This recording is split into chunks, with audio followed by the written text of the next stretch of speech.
doy la palabra a Guillermo Samperio. La gente en general sabe quién es Guillermo Samperio, por desgracia para Guillermo Samperio.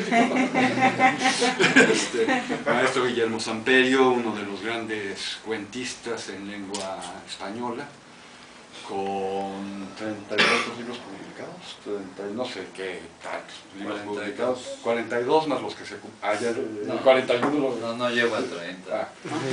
Bueno, en fin, una barbaridad de libros publicados, fue director de Literatura de Bellas Artes, pero sobre todo es un lector imponente y alguien que ha fomentado mucho la literatura en México a través de la Fundación Cultural de Samperio, y que también tuvo mucho que ver con la posibilidad de que este libro existiera, con todo su apoyo, tanto en lo literario como en la amistad, como en asuntos muy personales que quienes me conocen más a fondo saben o intuyen de qué hablo.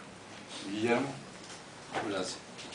Bueno, primero que nada, me da muchísimo gusto poder estar presentando un libro de Miguel Ángel, porque ya me extrañaba demasiado que no hubiera publicado algo.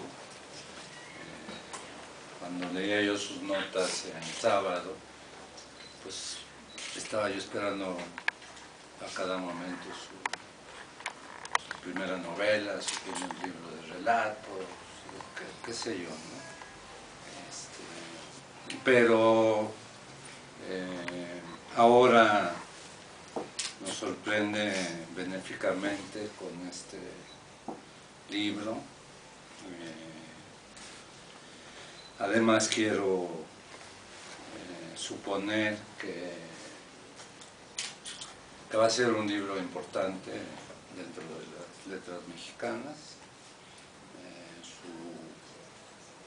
Su trabajo es muy atractivo y voy a decir algo de perogrullo, pero creo que solo él puede escribir este libro, porque si yo lo intento, imposible. Otros mexicanos lo mismo, e incluso otros hispano-mexicanos.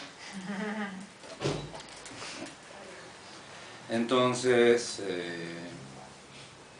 estoy muy contento con el libro, y por el libro mismo y también por la amistad que me une a Miguel Ángel y a su mujer.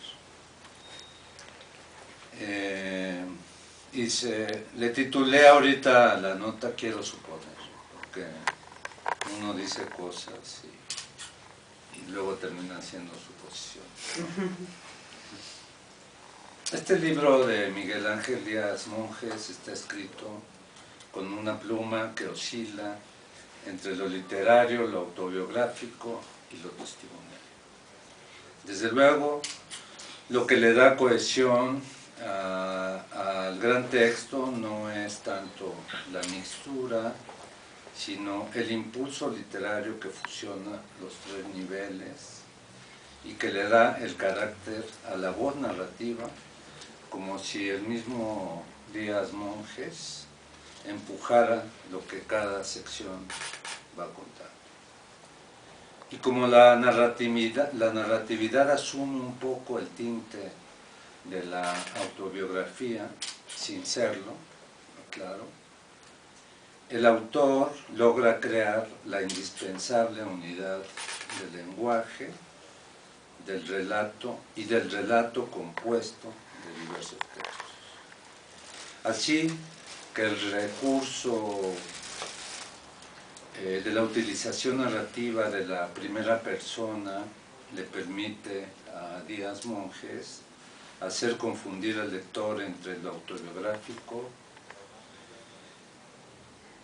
o la narrativa en primera persona, con la coincidencia de que el protagonista, en la gran mayoría de las piezas de notas de desencanto y otras virtudes, sea el narrador. Agregando además que muchos de los personajes llevan el nombre de personas de la realidad. Esto me encanta porque se da la libertad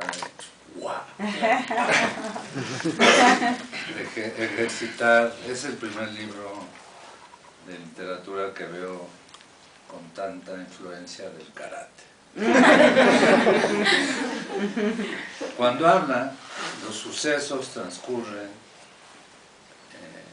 voy a poner un ejemplo. Cuando hablan, los sucesos transcurren en la Facultad de Filosofía y Letras de la UNAM.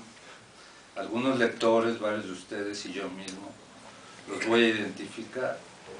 Pero en cuanto el libro se lea en Tijuana o en Bogotá, se disipa de súbito cualquier correlación con los nombres en el texto escrito.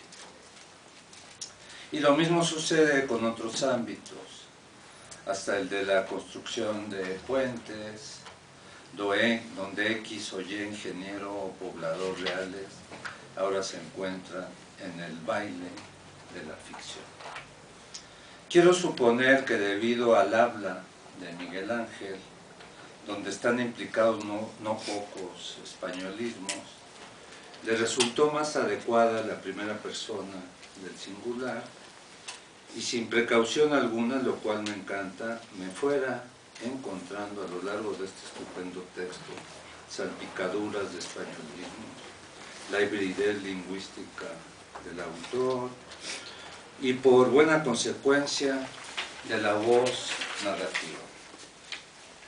Que es un libro mexicano no cabe duda, no solo por la predominancia del español de México, sino también porque el autor incorpora tal español mexicano, sino también modismos, bromas, adjetivaciones, nombres, circunstancias, humor, modos de ser mexicanos y su lengua, además de sus bromas y momentos que revelan la mexicanidad, que también se encarga de darle un repaso a su españolidad, residente en este país, no cabe duda, ya que todos sabemos que la sátira en literatura se hace aquí para allá, de aquí para allá y de allá a la inversa. Y esto lo tuvo consciente Díaz Monjes en todo momento. Esto le permite al autor generar diversos registros narrativos que se van mezclando desde el coloquial hasta cierto punto reflexivo o intelectual, aunque esta tonalidad queda subsumida por la determinante voz representativa que va a sostener el libro en su totalidad. En una combinatoria del español de México con no pocos españolismos y o cultismos. Sin embargo, estos quedan subordinados al discurso que utiliza el autor a través de las historias que combinan desde vocablos altisonantes hasta una lengua de finura. O sea, desde mentadas de madre hasta... ¿Cómo está usted? Muy buenas tardes. De pronto recuerda los libros de testimonio confeccionados por el fundador del género testimonio en América Latina, el argentino Rodolfo Walsh, en los que los personajes reales de lo testimonial se transforman en un giro casi intachable de personas reales en personajes, y el lector, aunque en el fondo sabe que se trata de gente del diario vivir metidos en acciones, los asumen de pronto como personajes de aventura y en rigor serían de relatos testimoniales.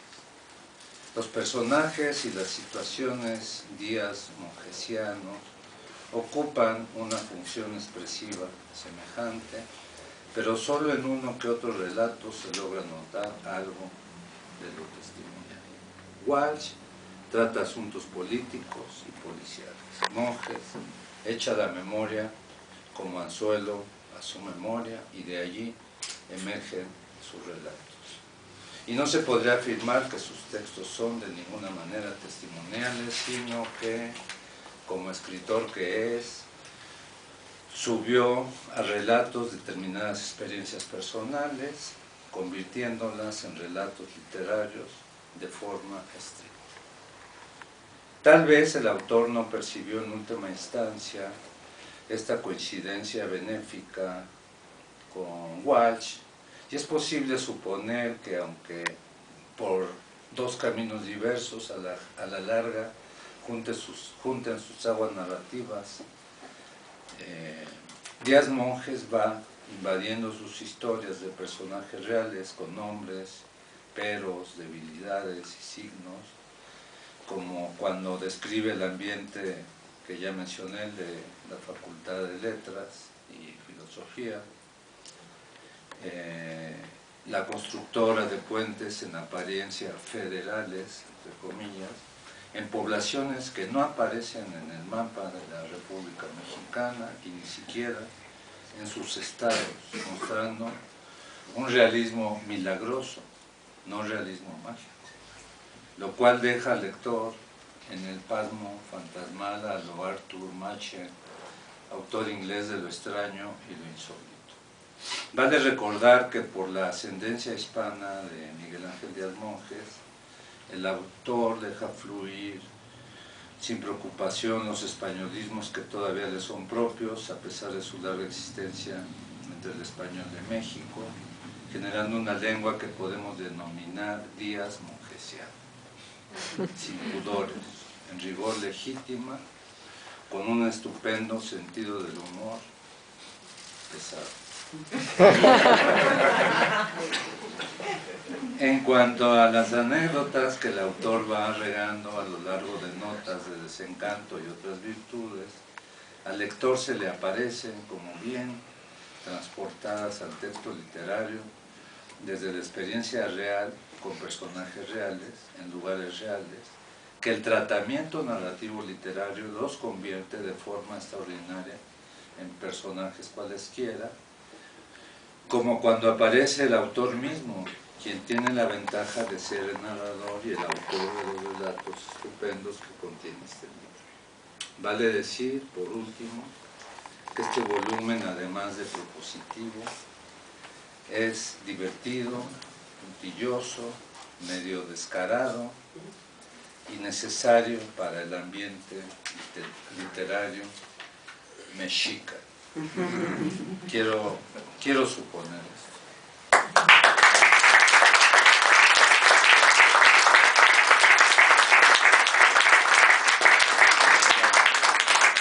Muchas gracias, maestro Guillermo Samperio y amigo Guillón.